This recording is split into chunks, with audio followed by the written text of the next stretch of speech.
Maths में बाबू हमारा सबसे इंपॉर्टेंट होता है कॉन्सेप्ट। तो जब भी आप मैथ्स का रिवीजन कर रहे हो तो मेक श्योर करो कि आप कॉन्सेप्ट पे ज्यादा फोकस करो, रटने पे कम। बच्चे क्या करते हैं, मैथ्स का कॉन्सेप्ट नहीं समझते हैं, वो सवाल को रटने लगते हैं। सवाल को रटो नहीं, आप कॉन्सेप्ट समझ लो कि जैसे अगर एपी का कोई क्वेश्चन है, उन्होंने nth टर्म निकालने के लिए दिया है तो कैसे निकलता है। इससे क्या होगा ना, अगर वो कोई नया क्वेश्चन भी पूछ देंगे तो आप हेलो माय नेम इज प्रकाश, उम्मीद करते हैं कि आप लोग अच्छे होंगे। आप लोगों का एसएसटी का पेपर बहुत अच्छा गया होगा, क्योंकि जिन बच्चों ने हमारे बताए हुए तरीका से एसएसटी और साइंस में पढ़ाई किया, उनका एसएसटी और साइंस का पेपर बहुत ही धांसू गया। इसीलिए उन बच्चों के रिक्वेस्ट पर कि आप हमारे लिए एक मैथ्स का भी वीडियो लाओ कि हमें मैथ्स में कैसे पढ़ना है, ताकि हम मैथ्स में भी अच्छा स्कोर कर सके। आज मैं आप लोगों के बीच में एक मैथ्स का वीडियो लेकर आ रहा हूं कि आपको मैथ्स के पेपर में कैसे जाना है तैयारी करके, ताकि आप एक मैथ्स के पेपर में बहुत अच्छा स्कोर ला सको, क्योंकि मैथ्स का पेपर हमारा सबसे टफेस्ट पेपर माना जाता है। इसीलिए आज मैं आप लोगों को कुछ ऐसी बात बताऊंगा जिसको अगर आपने फॉलो कर लिया तो आपका मैथ्स का पेपर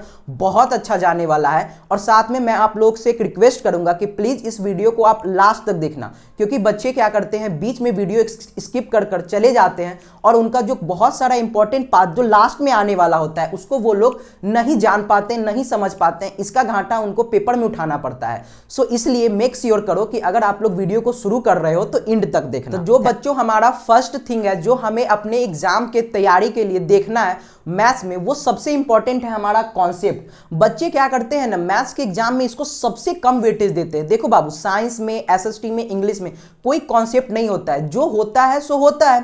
वहां मान लो कि अगर आपने कुछ मैग्नेटिज्म में पढ़ा, इलेक्ट्रिसिटी में पढ़ा, तो जो होता है सो होता है। लेकिन मैथ्स में क्या होता है, न्यूमेरिकल होते हैं, खाली हमारे पास सवाल होता है। तो वहां हमें कॉन्सेप्ट समझना है कि इस तरह का सवाल किस तरह बन रहा है, अगर ऐसा सवाल आता है तो किस तरह बन रहा है। ये रटना नहीं है हमें कि ऐसे ऐसे आएगा तो हम ऐसे ऐसे करेंगे, नहीं। आप समझो कि अगर मैथ्स में वो हमसे मीन पूछ रहा है तो कैसे हमें मीन निकालना है, कैसे हम मीडियन निकालते हैं। इस तरह से आप क्या करोगे ना, आपको एक सवाल का जो ढांचा है वो आपके ब्रेन में फीड हो जाएगा। तो जैसे ही उस टाइप का सवाल आएगा आप आसानी से उसको अटेम्प्ट कर सकते हो। सो कभी भी मैथ्स में रटना नहीं है, हमें ज्यादा से ज्यादा कॉन्सेप्ट्स को समझना है कि क्या हो रहा है, कैसे हो रहा है, समझे। चलो अब अपना नेक्स्ट पॉइंट है बाबू फॉर्मूला सीट। ये बहुत ही ज्यादा इंपॉर्टेंट होता है, क्योंकि बच्चे क्या करते हैं, उनके पास एक सारा का सारा जो फॉर्मूला होता है ना वो एक जगह नहीं होता है। तो जो भी फॉर्मूला है आप मेक श्योर करो कि आपके पास एक जगह हो। अगर आपने अपना फॉर्मूला सीट बना रखा है तो बहुत अच्छा, अगर आपने नहीं बना रखा है तो आप कहीं भी फ्री गूगल या यूट्यूब से डाउनलोड कर सकते हो।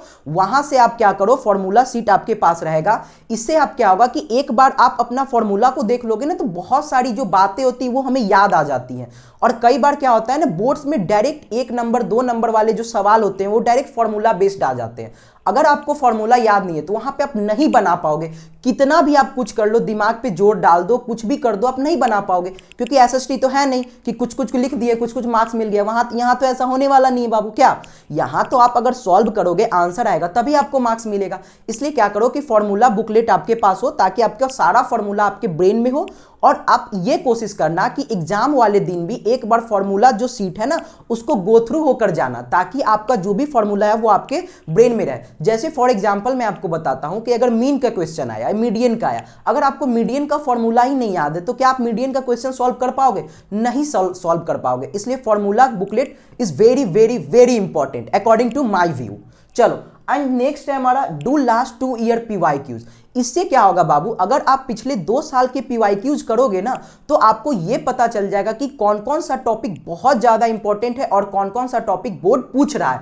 अगर यही अब वीडियो में अगर 15-20 दिन पहले बना रहा होता तो मैं आपको कहता कि 5 ईयर्स का पीवाईक्यूज करो, लेकिन आज के समय में यह प्रैक्टिकली अब संभव नहीं है। इसलिए आप क्या करो, कम से कम 2 साल का पीवाईक्यू करो, क्योंकि पीवाईक्यू बहुत ज्यादा इंपॉर्टेंट होता है। इससे आपको सीबीएसई का थिंकिंग पता चलेगा कि वो किस टॉपिक को ज्यादा वेटेज दे रहे हैं, कौन सा टॉपिक हमारे बोर्ड्स के लिए ज्यादा इंपॉर्टेंट है। सो मेक श्योर करो कि आप कम से कम 2 साल का पीवाईक्यूज करके जाओ।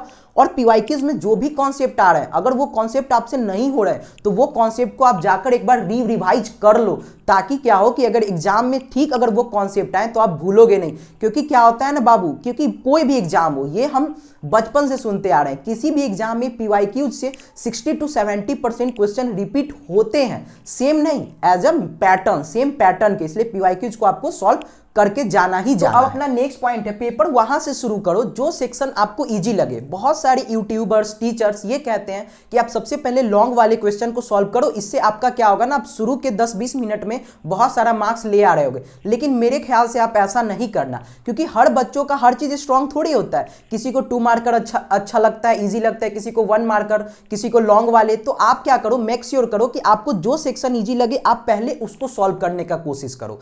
ऐसा नहीं कि मुझे लॉन्ग नहीं आ रहा है, मैं लॉन्ग में घुसा पड़ा हूं, अपना फालतू का 10-15-20 मिनट मैंने खराब कर लिया। नहीं, मैथ्स में क्या होता है, हमें समय का बहुत ज्यादा दिक्कत होता है, क्योंकि मैथ्स में कई बच्चों को आता हुआ क्वेश्चन वो नहीं बना पाते हैं ड्यू टू समय के कमी के वजह से।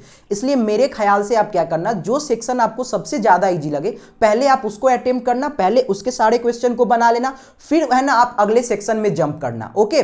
एंड अपना नेक्स्ट पॉइंट है बाबू, sample paper practice with stopwatch या टाइमर।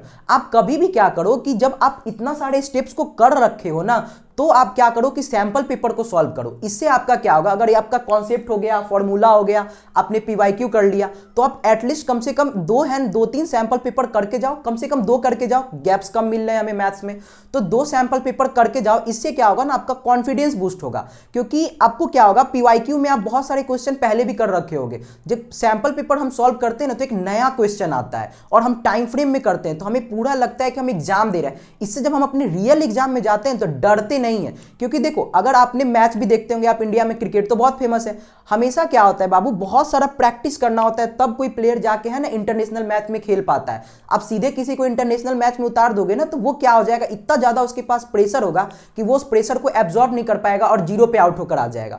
इसलिए कभी भी क्या करो, मेन एग्जाम में, मेन मैच में जाने से पहले आप बहुत सारा अभ्यास करके प्रैक्टिस करके जाओ, ताकि जब आप मेन एग्जाम में जाओगे ना, तो आपका कॉन्फिडेंस इतना ज्यादा हाई होगा कि कोई आपको कितना भी हार्ड बाउंसर डाले, यॉर्कर डाले, आप घबराओगे नहीं। समझ में आया? तो इसको आप मेक श्योर करना। एंड अपना नेक्स्ट पॉइंट है बाबू, अब ये आ गया कि हमें जब पेपर सॉल्व करना है तो कैसे करना है। यूनिट्स का खास ख्याल रखना। बच्चे क्या करते हैं, यूनिट्स में बहुत बार गलती कर देते हैं। जैसे अगर लेंथ दिया है सेंटीमीटर में, ब्रेथ दिया है सेंटीमीटर में, और हाइट दे रखा है उसने मीटर में, अब बच्चे क्या करेंगे कि वो तीनों को मल्टीप्लाई करके वॉल्यूम निकाल देंगे। बाबू यहाँ पर हाइट तेरे को मीटर में दे रखा है, हाइट हमें भी किस में चाहिए, हाइट भी हमें सेंटीमीटर में चाहिए, तो पहले उसको कन्वर्ट कर लेना। इसलिए आप जब भी क्वेश्चन पढ़ो तो आप क्या करो ना, उसमें अंडरलाइन कर दो या डॉट कर दो।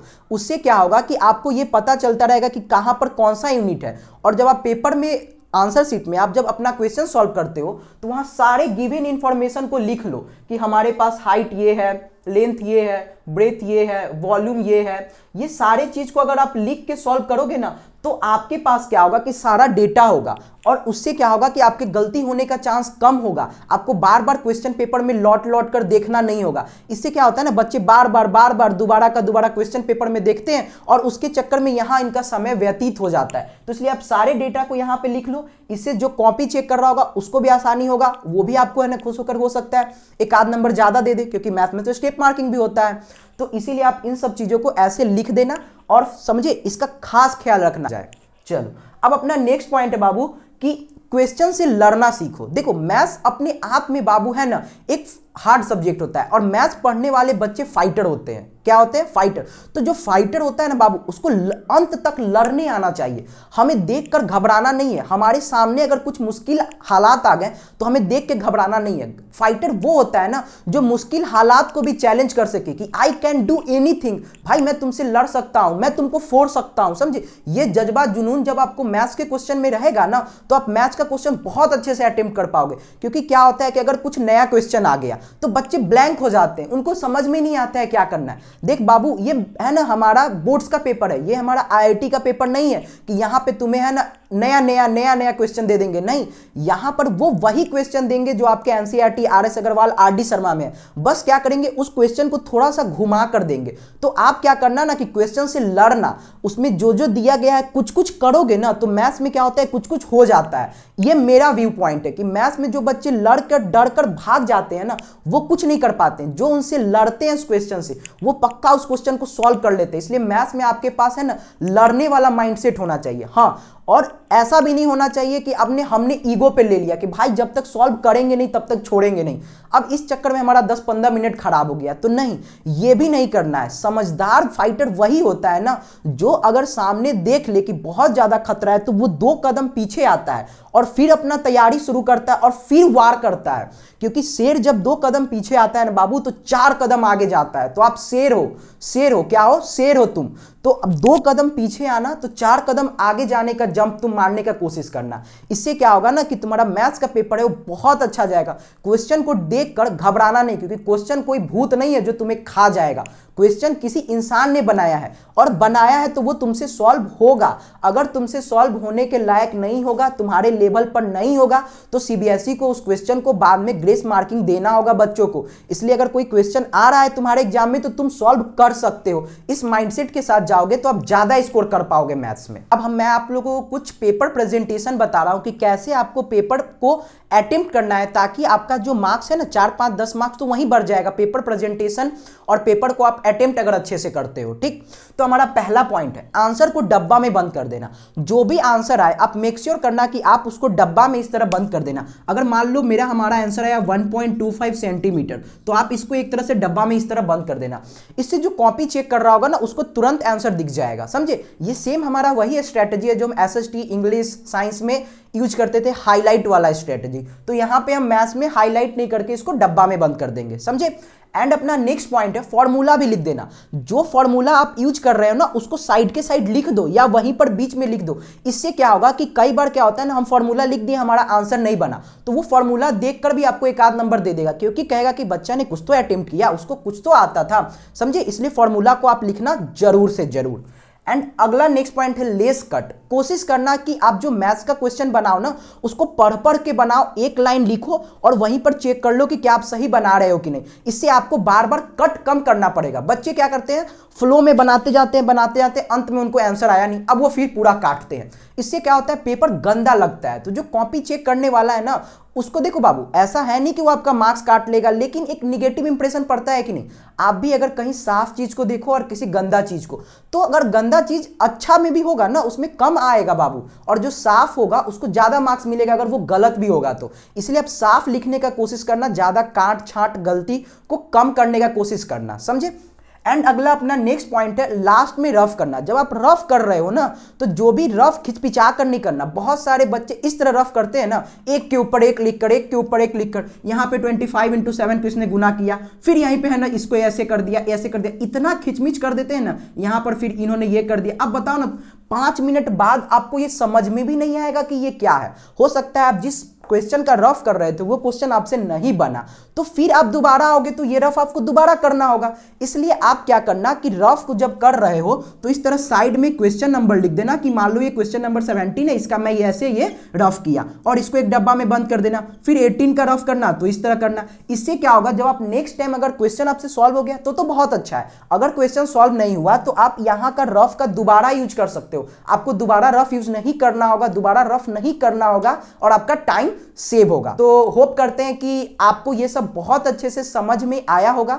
अगर आपको मेरे वीडियो से थोड़ा भी वैल्यू ऐड होता है आपके लाइफ में तो आप वीडियो को क्या करो, लाइक करो, शेयर करो और हमारे चैनल को सब्सक्राइब करो, ताकि मैं ज्यादा से ज्यादा कंटेंट आप लोगों के बीच में लाता रहूं। Thank you so much.